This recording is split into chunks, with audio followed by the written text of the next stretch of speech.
गांव के किनारे कच्ची पगडंडी के पास एक टूटी सी झोपड़ी में महेश और उसकी पत्नी सरोज रहते थे। महेश पास की मील में मजदूरी करता था। दिन भर बोरियां ढोता, पसीने से तरबतर हो जाता। वहीं सरोज सुबह सुबह जंगल जाती, सूखी लकड़ियां बटोरती, फिर घर का सारा काम संभालती। दोनों का जीवन तंगी में बीत रहा था।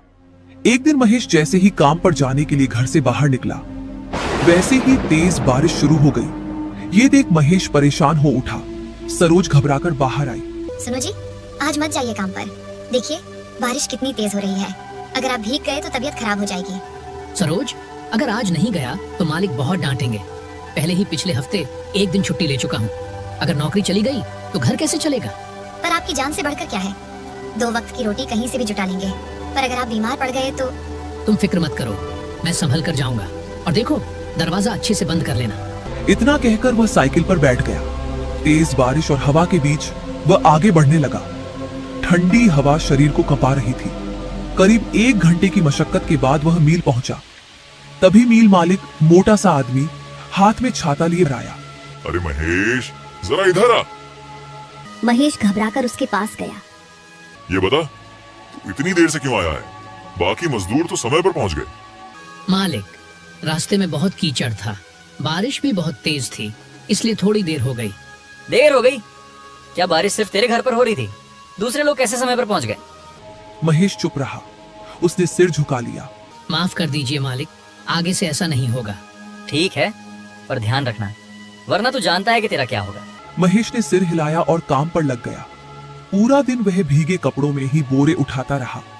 एक एक बोरा मानो पत्थर जैसा भारी था। पीठ में दर्द हो रहा था, हाथ कांप रहे थे, पर वह रुका नहीं। शाम होते होते बारिश कुछ कम हुई, पर पूरी तरह बंद नहीं हुई थी। मालिक ने मजदूरों को एक एक कर मजदूरी देना शुरू किया। महेश की बारी आई। मालिक ने पैसे उसके हाथ में रख दिए। मालिक, इसमें तो 10 रुपए कम है। तेरी पूरी दिन की मजदूरी 50 रुपए है।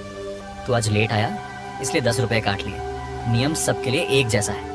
महेश के होंठ सूख गए। उसने चुपचाप पैसे जेब में रख लिए। शाम को वह फिर उसी तेज बारिश में साइकिल से घर की ओर चल पड़ा। जब वह घर पहुंचा तो सरोज दरवाजे पर खड़ी उसका इंतजार कर रही थी। हे राम, आप तो पूरे भीग गए। आइए अंदर, जल्दी कपड़े बदल लीजिए। महेश चुपचाप अंदर चला गया। आज मजदूरी मिली? महेश ने जेब से पैसे निकालकर उसके हाथ पर रख दिए। इसमें तो 10 रुपए कम है। हाँ, देर से पहुंचने की सजा है। ये सुन सरोज की आंखें भर आईं। बाहर बारिश अब भी हो रही थी। उस रात महेश के शरीर में कंपी शुरू हो चुकी थी। भीगे कपड़ों में दिन भर काम करने और शाम को फिर बारिश में लौटने का परिणाम अब सामने था। सरोज ने जैसे ही उसके माथे पर हाथ रखा, वह चौंक उठी। अरे, आपका माथा तो तप रहा है। मैंने कहा था ना, बारिश में मत जाइए। अब देखिए, हो गए ना बीमार। तुम इतनी चिंता क्यों करती हो सरोज? हल्का सा बुखार है, सुबह तक उतर जाएगा। सरोज ने जल्दी से गीले कपड़े से उसका माथा पोंछा। सुबह जैसे ही सूरज की हल्की किरणें झोपड़ी में आईं, सरोज उठी। सुनो जी, उठिए, मैं चाय बना दूं। लेकिन कोई जवाब नहीं आया। वह पास गई, माथे पर हाथ रखा तो उसका दिल बैठ गया। हे भगवान, बुखार तो और तेज हो गया है। सरोज ने बिना देर किए आंचल संभालती हुई गांव के वैद्य के घर की ओर दौड़ पड़ी। वैद्य जी, मेरे पति को बहुत तेज बुखार है। रात से हालत खराब है, आप चलकर देख लीजिए। चिंता मत करो बेटी, मैं अभी चलता हूँ। दोनों झोपड़ी में पहुंचे। वैद्य ने महेश की नब्ज देखी। बारिश में अधिक भीग जाने और ठंडी हवा लगने से बुखार शरीर में गहराई तक उतर गया है। इसे ठीक होने में कई दिन लग सकते हैं। दवा समय पर देना और इन्हें पूरा आराम कराना। वैद्य जी, हम गरीब लोग हैं। अगर ये कई दिन काम पर नहीं गए तो घर कैसे चलेगा? धैर्य रखो बेटी, पहले स्वास्थ्य जरूरी है। भगवान सब ठीक करेंगे। वैद्य दवा देकर चले गए। दिन बीतने लगे। महेश कई दिनों तक चारपाई पर पड़ा रहा। सरोज सुबह जंगल से लकड़ी लाती, घर का काम करती, फिर किसी के खेत में काम मांगकर थोड़ा बहुत अनाज जुटाती। रात को वह महेश के सिरहाने बैठकर दवा देती। आप जल्दी ठीक हो जाइए। आपके इस तरह रहने से यह घर सूना लगता है। तुम अकेली इतना सब कैसे कर लेती हो सरोज? पति का साथ हो तो स्त्री सब कर लेती है। कुछ दिनों बाद बुखार उतरने लगा। एक सुबह उसने दृढ़ स्वर में कहा, सुनो सरोज, अब मेरी तबीयत ठीक हो गई है, मुझे काम पर जाना होगा। 1-2 दिन और आराम कर लीजिए, शरीर अब भी कमजोर है। नहीं सरोज, ज्यादा दिन आराम करना ठीक नहीं, मालिक पहले ही नाराज होंगे। अगर नौकरी चली गई तो। सरोज चुप हो गई। महेश मील पहुंचा। गोदाम में पहले जैसी चहल पहल थी। जैसे ही मालिक की नजर महेश पर पड़ी, उसका चेहरा तमतमा उठा। अरे महेश, तू यहाँ क्या करने आया है? मालिक, मुझे बुखार आ गया था, अचानक हालत खराब हो गई, इसलिए आपको बता भी नहीं पाया। अब तेरा कोई बहाना नहीं चलेगा, तूने कई बार ऐसा किया है, लेकिन अब नहीं। मालिक, मेरी मजबूरी समझिए, मैं सच कह रहा हूँ। चुप, मुझे तेरी कहानी नहीं सुननी। यहाँ लाइन में खड़े बहुत लोग हैं काम के लिए। जा, अब यहाँ से निकल जा और दोबारा मत आना। महेश के आंख में आंसू गए। उसने आखिरी बार गोदाम की ओर देखा, फिर वह निराश मन से लौट पड़ा। घर पहुंचते ही सरोज ने उसके चेहरे की मायूसी पढ़ ली। क्या हुआ? मालिक ने निकाल दिया, कहा दोबारा मत आना। हे भगवान, अब क्या होगा? शायद मेरी किस्मत ही ऐसी है सरोज, इतनी ईमानदारी से काम किया, फिर भी ये हो गया। नहीं, किस्मत को दोष मत दीजिए। जब तक हम साथ हैं, कोई भी मुश्किल बड़ी नहीं। मालिक द्वारा नौकरी से निकाल दिए जाने के बाद महेश का मन पूरी तरह टूट चुका था। फिर भी अगले ही दिन सुबह सुबह वह गांव में काम की तलाश में निकल पड़ा। रामदयाल भैया, अगर कोई काम हो तो बता दीजिए, कुछ दिन मजदूरी कर लूंगा। अभी तो हमारे अपने आदमी ही काफी हैं, अभी और लोगों की जरूरत नहीं। महेश धीमे से आगे बढ़ गया। फिर वह बनिए की दुकान पर पहुंचा, पर उसने भी मना कर दिया। महेश समझ गया, ये सिर्फ टालने का तरीका है। पूरा दिन यूं ही बीत गया। निराश मन से वह घर की ओर लौट रहा था, तभी पीछे से आवाज आई। अरे महेश, क्या बात है, बड़े निराश लग रहे हो। क्या बताऊं भैया, मील से निकाल दिया गया। कई जगह काम मांगा, पर कहीं कुछ नहीं मिला। ओह, ये तो बहुत गलत हुआ तुम्हारे साथ। मेहनती आदमी के साथ ऐसा व्यवहार ठीक नहीं। सुनो महेश, गांव के चौराहे पर जो ढाबा है सोमनाथ का, वहाँ एक आदमी की जरूरत है। कल ही मैंने उसे कहते सुना था। सच भैया? अगर ऐसा है तो शायद मेरी किस्मत बदल जाए। जाओ, कोशिश करो। मेहनत करने वालों का रास्ता भगवान खुद बना देते हैं। धन्यवाद भैया, शायद आपकी वजह से आज घर में चूल्हा जल पाए। महेश तुरंत चौराहे की ओर बढ़ गया। चौराहा हमेशा चहल पहल से भरा रहता था। सुनिए भैया, मैंने सुना है कि यहाँ काम के लिए एक आदमी की जरूरत है। हाँ, जरूरत तो है, पर काम आसान नहीं है। मेहनत करनी होगी और साफ सफाई का खास ध्यान रखना होगा। आप चिंता मत कीजिए भैया, मैं जी जान लगाकर काम करूंगा। मुझे बस एक मौका चाहिए। ठीक है, कल से काम पर आ जाना। धन्यवाद भैया, मैं समय से पहले पहुंच जाऊंगा। महेश खुशी खुशी घर लौटा। क्या हुआ जी, कहीं काम मिला? हाँ सरोज, चौराहे के ढाबे पर काम मिल गया, कल से जाना है। हे भगवान, तेरा लाख लाख शुक्र है। चलो हाथ मुंह धो लीजिए, खाना तैयार है। अगली सुबह महेश बिना देर किए ढाबे पर पहुंच गया। सोमनाथ पहले से मौजूद था। अरे, आ गए महेश, अच्छा है, समय के पाबंद लगते हो। सुनो, तुम्हारा काम है ग्राहकों को ठीक से खाना खिलाना, मेजों की सफाई करना और बर्तनों को चमका कर रखना। पर ध्यान रहे, किसी भी ग्राहक की कोई शिकायत नहीं होनी चाहिए। आप बेफिक्र रहिए मालिक, मैं पूरी लगन से काम करूंगा। दिन भर महेश इधर उधर दौड़ता रहा। मेज साफ की, पानी परोसा, रोटियां पहुंचाई और बाद में बर्तन मांजे। शाम तक उसका शरीर थककर चूर हो गया था। रात को सोमनाथ ने मजदूरी के साथ कुछ बचा हुआ खाना भी दे दिया। ले जाओ, घर पर काम आएगा। घर पहुंचते ही सरोज ने दरवाजा खोला। आ गए जी, कैसा रहा पहला दिन? काम थोड़ा ज्यादा था, पर मन को सुकून है। अब लगता है फिर से कुछ कर पाऊंगा। देखो, आज कुछ सब्जी भी लाया हूँ। सरोज की आंखों में खुशी झलक उठी। दोनों बैठकर साथ खाना खाने लगे। अगली सुबह महेश फिर समय से पहले ढाबे पर पहुंचा। अब वह पूरे मन से काम में जुट गया। तभी सोमनाथ ने उसे पास बुलाया। सुनो महेश, मुझे थोड़ी देर के लिए घर जाना है। तुम ग्राहकों का ठीक से ध्यान रखना। मैं कुछ ही देर में लौट आऊंगा। ठीक है मालिक, आप निश्चिंत होकर जाइए, सब संभाल लूंगा। सोमनाथ चला गया। अब पूरे ढाबे की जिम्मेदारी महेश पर थी। वह तेजी से काम में लग गया। कुछ देर बाद एक पतला दुबला कमजोर सा आदमी ढाबे के पास आकर खड़ा हो गया। सुनो भैया, कल से कुछ नहीं खाया है। अगर हो सके तो थोड़ा सा खाना दे दीजिए, भगवान आपका भला करेगा। महेश ठिठक गया। सुनो भाई, ये ढाबा मेरा नहीं है, मैं भी यहाँ नौकर हूँ। मैं यूं ही खाना नहीं दे सकता। आदमी की आंखों में आंसू आ गए। ऐसा मत कहिए भैया, 2 निवाले से आपके यहाँ क्या कमी आ जाएगी? भूख बहुत तेज लगी है, दया कीजिए। एक प्लेट खाने से क्या ही फर्क पड़ेगा? भूखे को खिलाना तो पुण्य का काम है।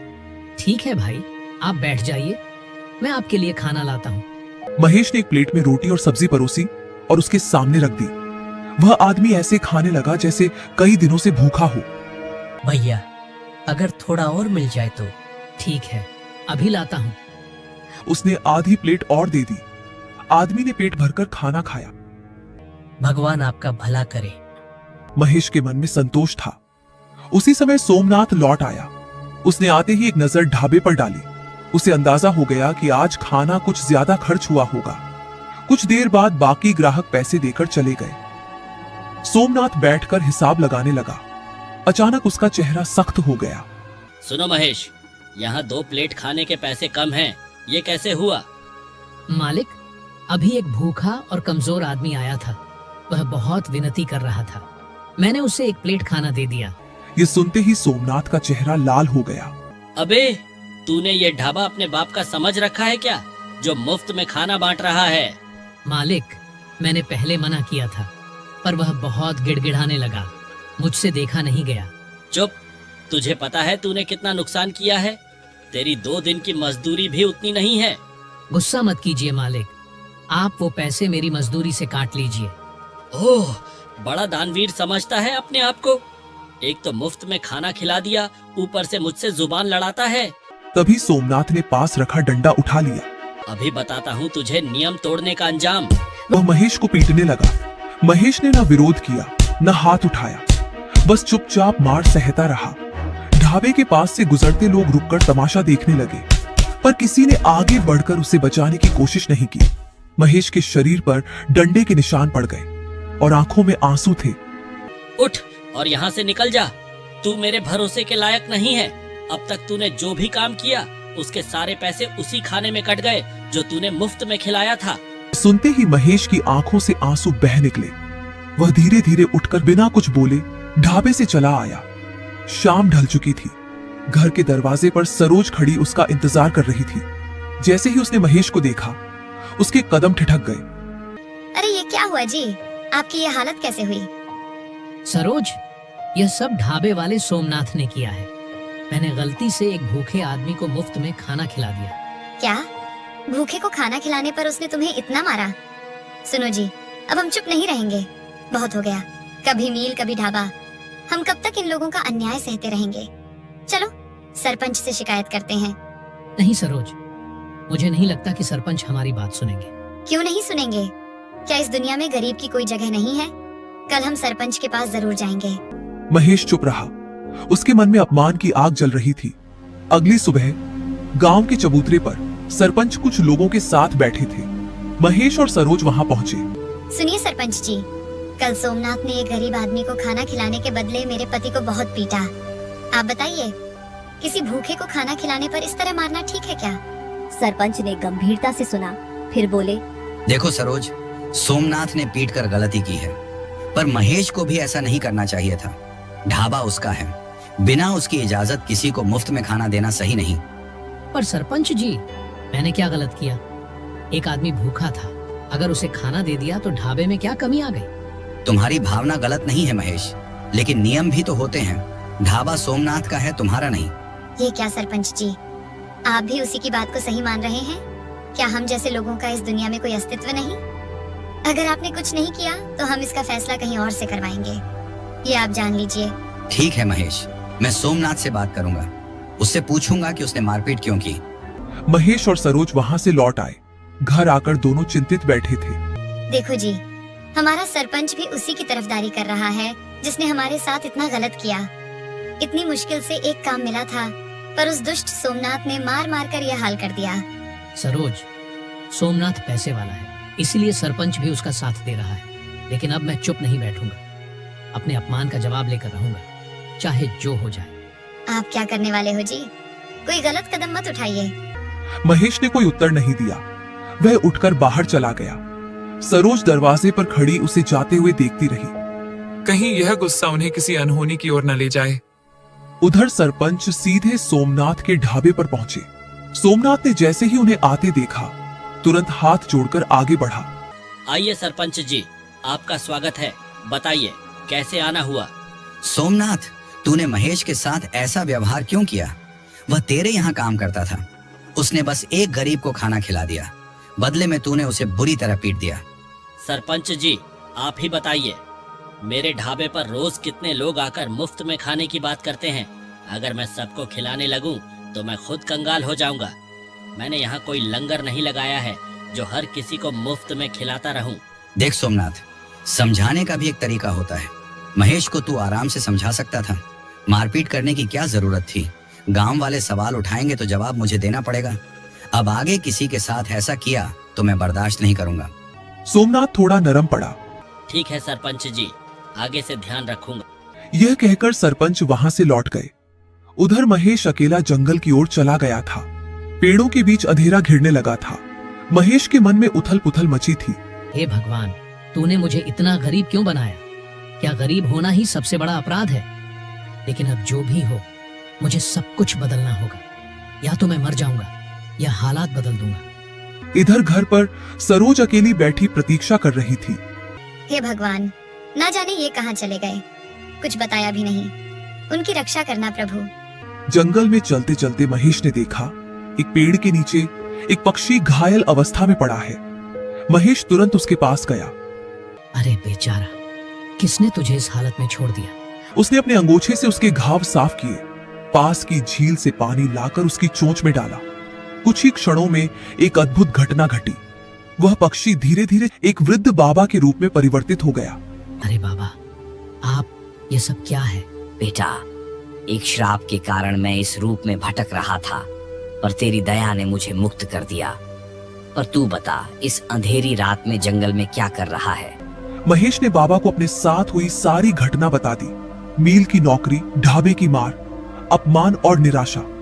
बेटा, ये संसार ऐसा ही है। यहाँ गरीब का अपमान अक्सर होता है। पर तू क्या चाहता है? तेरे मन की सच्ची इच्छा क्या है? बाबा, मैं कुछ ऐसा करना चाहता हूँ जहाँ गरीब की इज्जत हो, जहाँ कोई भूखा न रहे। मैं खुद उस दर्द से गुजरा हूँ। मैं नहीं चाहता कि कोई और अपमान सहे। महेश, तेरे मन में सच्चाई है। आज के समय में ऐसे लोग बहुत कम होते हैं जो दूसरों के लिए सोचें। यह कहकर बाबा ने अपनी पोटली से एक माला निकाली। यह एक जादुई माला है। इससे जो भी तू मांगेगा वह तुझे मिल जाएगा। पर ध्यान रहे, यदि तू लालच में आकर कुछ गलत मांग बैठा तो इसका परिणाम भी वैसा ही होगा। महेश ने माला दोनों हाथों में ली। मैं वचन देता हूँ बाबा, इसका उपयोग केवल अच्छे काम के लिए करूंगा। तेरा समय बदलेगा बेटा, पर याद रख, सबसे बड़ी शक्ति दया और संयम है। इतना कहकर बाबा धीरे धीरे प्रकाश में विलीन हो गए। महेश ने माला को सीने से लगाया और घर की ओर चल पड़ा। उधर दरवाजे पर खड़ी सरोज की आंखें रास्ते पर टिकी थीं। तभी दूर से महेश आता दिखाई दिया। सरोज दौड़कर उसके पास पहुंची। सुनो जी, आप कहाँ थे? मैं कब से आपका इंतजार कर रही थी। सरोज, अंदर चलो, सब बताता हूँ। दोनों झोपड़ी के भीतर आए। सरोज, आज जंगल में मेरे साथ एक अद्भुत घटना हुई। महेश ने जंगल में हुई सारी बात विस्तार से बता दी। क्या सच में? हम जो भी इससे मांगेंगे वह बनकर तैयार हो जाएगा? हाँ, बाबा ने ऐसा ही कहा था, लेकिन उन्होंने चेतावनी भी दी थी, लालच नहीं करना। तो चलो इसे परख कर देख लेते हैं। महेश ने माला हाथ में ली, आंखें बंद की। हे जादुई माला, हमारे लिए एक थाली स्वादिष्ट भोजन तैयार कर दो। जैसे ही उसने कहा, उनके सामने एक खाली थाली में गर्म गर्म रोटियां, सुगंधित सब्जी प्रकट हो गया। अरे, ये तो सच में इच्छा पूर्ति करने वाली माला है। अब देखना सरोज, मैं वही करूंगा जिसका मैंने सपना देखा है। अगले ही दिन महेश ने गांव के पास पड़ी एक खाली दुकान साफ की। माला की सहायता से उसने बर्तन, मेजे और खाना बनाने का सामान जुटा लिया। अब देखना कैसे हमारे दिन बदलते हैं। हाँ, पर याद रखना, हमारा उद्देश्य सिर्फ कमाई नहीं, सेवा भी है। कुछ ही देर में एक बूढ़ी औरत लाठी टेकती हुई आई। बेटा, कई दिनों से कुछ नहीं खाया, थोड़ा सा खाने को मिल जाता तो शरीर को सहारा मिल जाता। क्यों नहीं माँ जी, ये सब आप लोगों के लिए ही तो है। बैठिए, मैं अभी भोजन लगाता हूँ। उसने माला से स्वादिष्ट भोजन तैयार किया और थाली में परोस दिया। बूढ़ी अम्मा ने पेट भरकर खाया। कुछ देर बाद वो महेश से बोली, बेटा, यह खाना तो बहुत स्वादिष्ट है। भगवान तुझे खूब आगे बढ़ाए। महेश और सरोज के चेहरे पर संतोष झलक उठा। तभी दो आदमी दुकान पर आए। भाई 2 प्लेट खाना लगा देना। महेश ने उन्हें भी भोजन परोसा। खाना खाने के बाद वे बोले, बताइए भैया, कितने रुपए हुए? 2 प्लेट के 20 रुपए हुए। क्या इतने कम पैसों में इतना स्वादिष्ट खाना? ये सब भगवान की कृपा और आप लोगों का आशीर्वाद है। दोनों ग्राहक संतुष्ट होकर चले गए।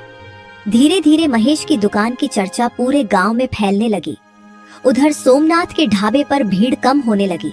आखिर लोग मेरे ढाबे पर क्यों नहीं आ रहे? सोमनाथ भाई, तुम्हें पता नहीं, गांव में महेश ने नई खाने की दुकान खोली है। लोग वहीं जा रहे हैं। उसका खाना बहुत स्वादिष्ट है। क्या उस भिखारी ने दुकान खोल ली? अभी कुछ दिन पहले तो मेरे यहाँ नौकरी मांग रहा था। अचानक यह सब कैसे? पता नहीं, पर आजकल उसकी खूब बिक्री हो रही है। सोमनाथ के मन में जलन और संदेह घर करने लगा। कुछ तो रहस्य है। बिना पैसे के अचानक दुकान कैसे खोल ली? जरूर कोई चाल है। अगली सुबह महेश और सरोज घर के अंदर बैठे बातें कर रहे थे। तभी दरवाजे पर जोर से आवाज गूंजी। अरे महेश, जरा बाहर आ। सोमनाथ की कड़क आवाज सुन महेश भी घबराया हुआ बाहर आया। सोमनाथ, तुम यहाँ क्या करने आए हो? महेश, अभी कुछ दिनों पहले तक तेरे पास पहनने को ठीक कपड़े नहीं थे और अब तू दुकान चला रहा है। लोग तेरी तारीफ कर रहे हैं। ये सब अचानक कैसे हो गया? कुछ नहीं सोमनाथ, ये सब भगवान की कृपा है और मेरी मेहनत है। अबे मेहनत तो तू सालों से कर रहा था, लेकिन ऐसा चमत्कार कभी नहीं हुआ। सीधी तरह बता दे, वरना याद है ना पिछली बार क्या हुआ था? महेश का चेहरा पीला पड़ गया। उसे पुरानी बेइज्जती याद आ गई। डरते हुए महेश ने बाबा द्वारा दी गई जादुई माला की सारी कहानी सुना दी। ओह, तो ये राज है। चल, हमें भी दिखा वो माला। महेश उन्हें अंदर ले गया। कमरे के कोने में रखी छोटी सी अलमारी से उसने माला निकालकर दिखाई। सोमनाथ ने माला हाथ में ली और लालच भरी आवाज में बोला, हे जादुई माला, मुझे बहुत सारा धन, सोना चांदी दे। कमरे में सन्नाटा छा गया, लेकिन कुछ नहीं हुआ। ये सब ढोंग है। तू हमें बेवकूफ बना रहा है। सुन ले महेश, तू बहुत चालाक बन रहा है, लेकिन मैं सच्चाई पता करके रहूंगा। इसके बाद सोमनाथ अपने आदमी के साथ वहां से चला जाता है। अगली सुबह महेश लोगों को खाना खिला रहा था। इस बार और ज्यादा ग्राहक महेश की दुकान पर थे। महेश भैया, आप बहुत अच्छा काम कर रहे हैं। ऐसे लोग ही समाज में नाम रोशन करते हैं। धन्यवाद भैया। बस इसी तरह आप लोगों का आशीर्वाद बना रहे, यही मेरे लिए काफी है। उधर सोमनाथ के ढाबे पर कोई नहीं था। वह गुस्से में इधर उधर टहल रहा था, क्योंकि ग्राहकों के ना आने की वजह से उसकी आमदनी भी कम हो गई थी। यार, समझ नहीं आ रहा, आखिर महेश ये सब कैसे कर रहा है? उसने मेरे सारे ग्राहक छीन लिए। लेकिन हमने तो उस माला से भी मांग कर देख लिया, पर उसमें तो ऐसा कुछ नहीं निकला। जरूर कोई और वजह है। जो भी हो, अगर उसकी दुकान इसी तरह चलती रही तो मैं तो भूखा मर जाऊंगा। तभी हेमनाथ का आदमी सोमनाथ के कान में कुछ बताता है। हाँ, यही सही रहेगा। अब देखता हूँ यह कैसे आगे बढ़ता है। अगले दिन महेश अकेला ढाबे पर लोगों को खाना खिला रहा था। तभी सोमनाथ और उसका आदमी चुपके से महेश की दुकान के पास आते हैं। चलो जल्दी वह जहर खाने में मिला दो। सोमनाथ जैसे ही खाने में जहर मिलता है, तभी पीछे से सरोज सरपंच के साथ वहां आ जाती है।